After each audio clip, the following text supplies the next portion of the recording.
বিনা প্ররোচনায় সাধারণ মানুষের বাড়িতে ঢুকে তাণ্ডব চালানোর অভিযোগ উঠল বিএসএফ এর বিরুদ্ধে।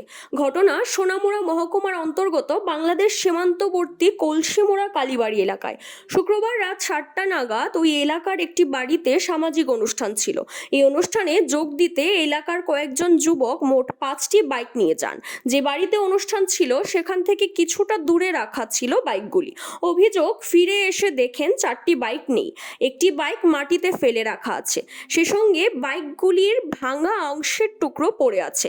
তখন তারা পাশের বাড়ির লোকজনকে বাইক ভাঙার বিষয়ে জিজ্ঞাসা করলে তারা জানায়, বক্সনগর বিওপির 10 থেকে 15 জন বিএসএফ জওয়ান মোটর বাইকগুলি ভেঙে চুরমার করে ফেলে ও 4টি বাইক নিয়ে যায়। একটি বাইক নিতে না পেরে ফেলে চলে গিয়েছে। তখন স্থানীয় লোকজন বিএসএফ জওয়ানদের এই তাণ্ডব দেখে প্রতিবাদ করলে তাদেরকেও হুমকি ধমকি দেয় বলে অভিযোগ। এই ঘটনার খবর এলাকায় ছড়িয়ে পড়তে তীব্র উত্তেজনার সৃষ্টি হয়। যুবকদের তরফে স্থানীয় কলমচোড়া থানায় বিএসএফ এর বিরুদ্ধে লিখিত অভিযোগ জানানো হয়েছে, যদিও এই বিষয়ে বিএসএফ এর তরফে কোনো প্রতিক্রিয়া জানা যায়নি।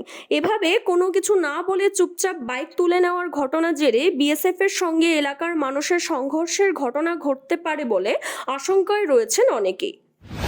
काल हुआ था हमारा मेन रोड से 100 मीटर के अंदर ही एक बाइक था, फेंसिंग से बहुत दूर था बाइक।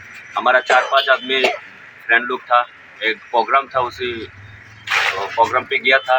फिर आने के बाद देखा है मेरा बाइक नहीं है, हमारा दोस्त का बाइक भी नहीं है। फिर आने के बाद देखा है हेडलाइट और वाइजर वगैरह सब कुछ टूटा हुआ है। फिर बाद में खोज मिला है वो बाइक बीएसएफ जवान ने लेके चला गया, बट मुझे पता नहीं है किस लिए लेके गया है। तो मुझे जल्दी से बाइक चाहिए। कितनी बाइक थी इसमें? 5 बाइक थी। कब होएगा इंसिडेंट? 7 बजे, कल रात में करेक्ट 7 बजे वो घटना हुआ। पुलिस वाला को बताया गया? पुलिस पीएस को इन्फॉर्म किया था और प्रेस को भी इन्फॉर्म किया था उसी टाइम, लेकिन वो प्रेस बिजी था, तो पीएस को हम लोग इन्फॉर्म किया था। तो आने के बाद डायरी करके लिखा है, बोला है एफआईआर करने के लिए। Siri TV, channel for news and entertainment.